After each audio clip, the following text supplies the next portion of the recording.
हे mindful people, ये जो mind है ये बहुत ही ज्यादा इंटरेस्टिंग चीज है, राइट। इस माइंड की वजह से ही अपने गली के हम हैं, कुएं के मेढक भी हम हैं, या मैं कहूँ अंधों में काना राजा भी हम ही हैं, क्योंकि ऑब्वियसली हमारे जानने में हमसे ज्यादा इंटेलिजेंट स्पीशीज इस यूनिवर्स में नहीं है। चांसेस हैं कि वो है, लेकिन हमें पता नहीं है। जब तक हमें पता नहीं होता तब तक वो चीज एग्जिस्ट नहीं करती हमारे लिए। तो यहाँ पर माइंड एक बहुत ही इंटरेस्टिंग चीज है, और ये माइंड हमें चीजों पर सवाल उठाने का फ्रीडम देता है। जब भी आप नहा रहे हो, शावर ले रहे हो, आपके दिमाग में कुछ अजीब से सवाल आते होंगे। आप कहीं जा रहे हो, गाने वाने सुन रहे हो, या फिर आपने कुछ देखा, आपके दिमाग में कुछ ना कुछ अजीब सवाल आते ही होंगे। ऐसे ही एक दिन ऐसे ही मैं कहीं जा रहा था, मेरे दिमाग में अजीब सा सवाल आया कि हमारी धरती पर जो ग्रेविटी है, हमारी धरती का जो एटमॉस्फेयर है, उसके हिसाब से हम ह्यूमन दिखते हैं। लेकिन अगर हम अलग अलग प्लैनेट्स पर जन्मे होते, वहाँ की कंडीशन में बढ़े होते, तो जो एक इंसान है वो कैसा दिखता। आज की वीडियो में इसी चीज के बारे में डिस्कस करेंगे। तो चलिए जल्दी से वीडियो को शुरू करते हैं। देखो,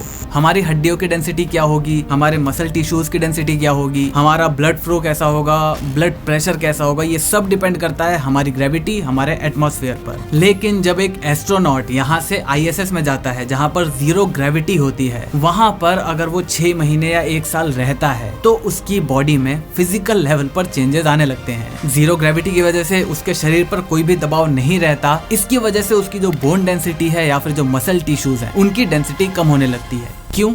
क्योंकि हमारा बॉडी एक बहुत ही इंटेलिजेंट चीज है यार। अगर उसे किसी चीज की जरूरत नहीं है तो वो उससे अलग हटने की कोशिश करेगा। अगर हमारे ऊपर इतना प्रेशर नहीं होता तो हमारी जो बोन्स है उनको जरूरत ही नहीं है इतना स्ट्रांग होने की। अब अगर जरूरत नहीं है तो वो उसको धीरे धीरे कमजोर करने लगेगा। क्यों? वो फालतू में इतना वजन लेकर चले अपने आप। इसी के साथ आपकी जो मसल्स हैं वो बॉडी क्यों होल्ड करके रखती है? ताकि आप जब कुछ सामान उठाओ उस केस में आपके मसल्स काम में आए। लेकिन क्योंकि ISS में जो ग्रेविटी है वो जीरो रहती है, आपको सामान उठाने की जरूरत नहीं पड़ती, आप उसको फ्लोट करवा सकते हो। इसी वजह से जब आपका शरीर वेट को नहीं उठाएगा तो उसके मसल्स का कोई भी काम नहीं रह जाएगा। अब मसल्स का काम नहीं रह गया तो बॉडी कहेगी कि भाई इसको हम कैरी क्यों करें, खत्म करो इसको। तो वो मसल को तोड़ तोड़ के एनर्जी में कन्वर्ट करना शुरू कर देगी। इवन वहाँ पर जो एक्सटर्नल प्रेशर नहीं है उसकी वजह से हमारी हड्डियां डेंसिटी वाइज तो कमजोर होंगी ही, लेकिन जो 2 हड्डियों के बीच में जॉइंट होता है ना, उस जॉइंट के बीच में भी थोड़ा सा गैप आ जाएगा। क्यों? क्योंकि ऑब्वियसली हमारा जो एटमॉस्फेयर वो प्रेशर बनाता है और ये चीज ऐसे जुड़ कर रहती है। जब वो प्रेशर नहीं रहेगा तो वो चीज ऐसे हल्की सी गैप उसमें हो जाएगा, और इसकी वजह से एक जनरल आपकी जो हाइट थी धरती पर, आपकी हाइट ISS में थोड़ी सी बढ़ जाएगी। लेकिन हम ऑब्वियसली ISS पे तो अपनी जिंदगी नहीं जी सकते। हमारे जो इलॉन भैया है वो तो हमें मार्स पर ले जाने के चक्कर में है। तो अगर हम मार्स पर जाते हैं तो क्या होगा? यहाँ पर जो सबसे पहली चीज आप महसूस करोगे जैसे ही आप मार्स पर पहुंचोगे वो है, ड्रम रोल प्लीज, ग्रेविटी। हाँ भाई, माना बहुत गंदा जोक था। तो ग्रेविटी के कम होने की वजह से ऑब्वियसली आपकी जो बोन डेंसिटी है वो भी कम होने लगेगी। इतना नहीं होगी जितना जीरो ग्रेविटी में होती है, क्योंकि मार्स पर कुछ तो ग्रेविटी है, लेकिन यहाँ पर आपकी वो डेंसिटी कम होने लगेगी। साथ ही साथ उसका साइज भी कम होने लगेगा। आपका जो शरीर है वो थोड़ा पतला होने लग जाएगा। अब हर इंसान को जिंदा रहने के लिए ये जो डेंसिटी है बोन की, या फिर जो हमारे मसल टिश्यूज की डेंसिटी है, उसकी एक मिनिमम रिक्वायरमेंट होती है। अगर ये चीज मिनिमम रिक्वायरमेंट से भी कम हो जाती है तब उस इंसान का जिंदा रहना थोड़ा मुश्किल हो जाता है। तो क्योंकि हम पैदा होने के बाद मार्स पर जाएंगे तो वहाँ पर हमारा जो शरीर है वो डेवलप किसके लिए हुआ है? धरती के लिए। यहाँ पर चीजें काम करेंगी धरती के हिसाब से। लेकिन जब आप वहाँ पर गए तो सब कुछ चेंज है। तो इसी वजह से आपको अपनी बोन डेंसिटी, मसल टिश्यूज वगैरह को मेंटेन करने के लिए यहाँ के मुकाबले बहुत ज्यादा खाना पड़ेगा। अब यहाँ पर प्रॉब्लम ये है कि आप वहाँ पर ज्यादा खा तो लोगे, लेकिन उस चीज को पचाने में भी आपको दिक्कत होगी। क्यों? Because of gravity. ग्रेविटी का एक बहुत बड़ा रोल होता है हर चीज पर, जैसा हम इंसान डेवलप हो चुके हैं। लेकिन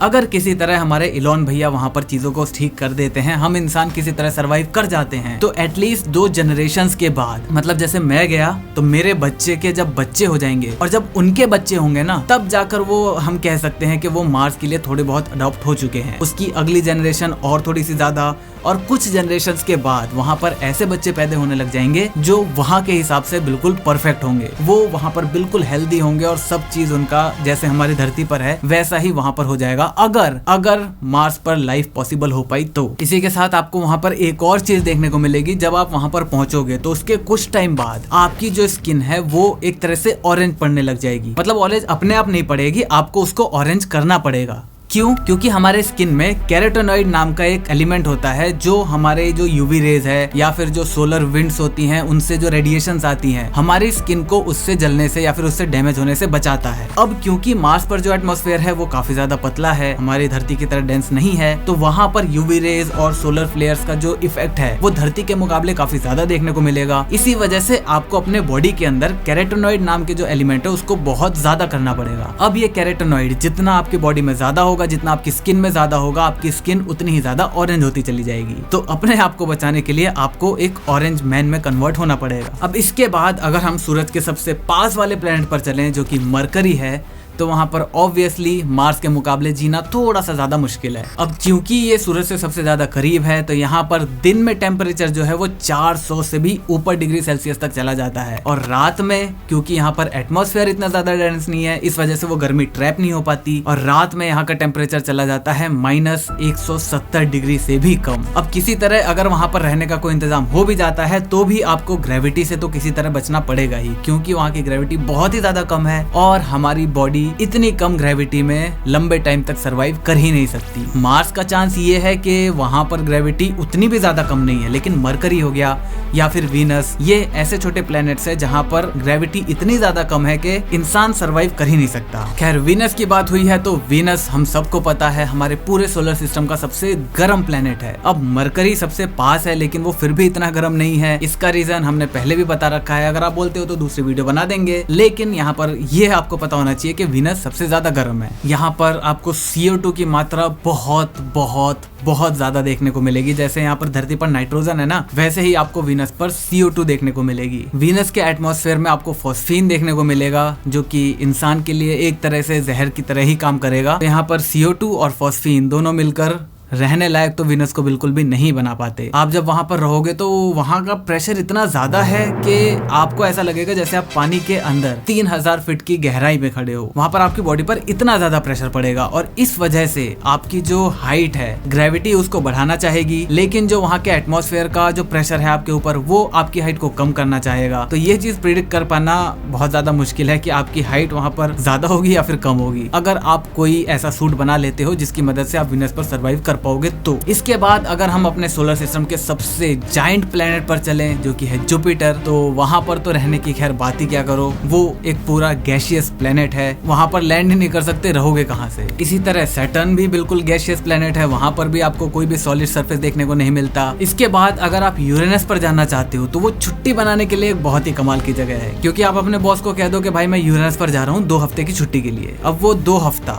वहां के लिए 2 हफ्ता है, लेकिन यहाँ के लिए है वो 3 साल। 1 साल का मतलब क्या होता है कि धरती एक जगह पूरा रोटेट करके वहीं पर आ गई, ये हो गया 1 साल। तो वही जब तक आपका यूरेनस इतना जाएगा ना कि उसको 2 हफ्ते का टाइम पीरियड हुआ, तब तक आपकी धरती 3 बार सूरज के चक्कर लगा चुकी होगी। तो छुट्टी मनाने की एक वजह तो यहाँ पर टाइम है, दूसरा वजह है यहाँ का ठंडा वेदर। आप ऑब्वियसली शिमला मनाली यहाँ पर तो छुट्टी मनाने जाते ही हो, तो सिमिलरली यूरेनस भी एक बहुत ही ज्यादा ठंडी जगह है जहाँ पर अगर सरवाइव करने की कंडीशन हो पाई तो आपको मजा ही आएगा। जब आप वहां पर पहुंचोगे तो आपको एक बहुत ही बड़ी खुशखबरी देखने को मिलेगी, और वो है सी, पानी, समुद्र।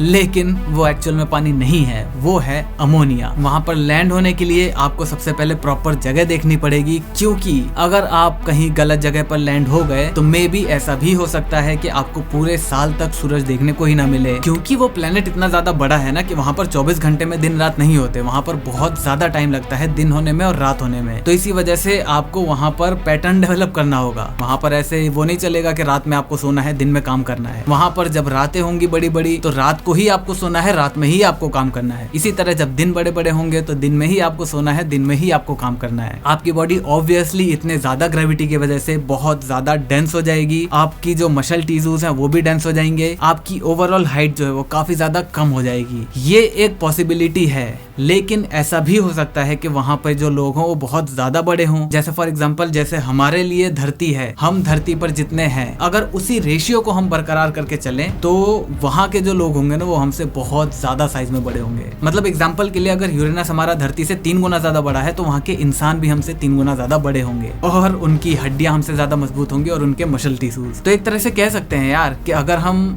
यूरेनस पर गए तो शायद हम हल्क जैसे बन सकते हैं। इसके बाद अगर हम नेपच्यून पर चलें तो वो भी कहीं ना कहीं एक गैसियस प्लेनेट है, लेकिन साइंटिस्ट जब उस पर काफी ज्यादा रिसर्च कर रहे थे तो उन्हें ऐसा भी अंदाजा लगा है कि शायद उसके अंदर डीप डाउन कहीं एक कोर जरूर मौजूद है। अब इस बात का अंदाजा लगाना काफी ज्यादा मुश्किल है कि वो कोर कितना नीचे है, कितना साइज है उसका। इस वजह से हम ये भी अंदाजा नहीं लगा सकते कि एक इंसान जब वहां पर जाएगा तो वो कैसा दिखेगा, क्योंकि जितना कोर छोटा होगा उतनी ग्रेविटी कम होगी, या फिर जो आपका गैसियस जो आपको गोला दिखता है उसका प्रेशर इतना ज्यादा हो। तो ये सारी चीजें बहुत ही ज्यादा अनसर्टेन कर देती हैं नेपच्यून को। तो बस ये थे सारे प्लैनेट्स। प्लूटो की बात तो क्या ही करनी, वो तो ऐसा ही है जैसे आप मून पर गए हो। तो यहाँ पर मुझे उम्मीद है आपको वीडियो पसंद आई होगी। अगर वीडियो पसंद आई वीडियो को लाइक कर देना। आपका कोई भी सवाल है इस वीडियो के रिगार्डिंग नीचे कमेंट करके जरूर बताना। बाकी वीडियो को शेयर कर देना अपने दोस्तों के साथ, हाँ, क्योंकि हम ऐसे ही ज्ञान बांटते रहते हैं। मैं मिलता हूँ आपसे अगली वीडियो में, तब तक जय हिंद, वंदे मातरम।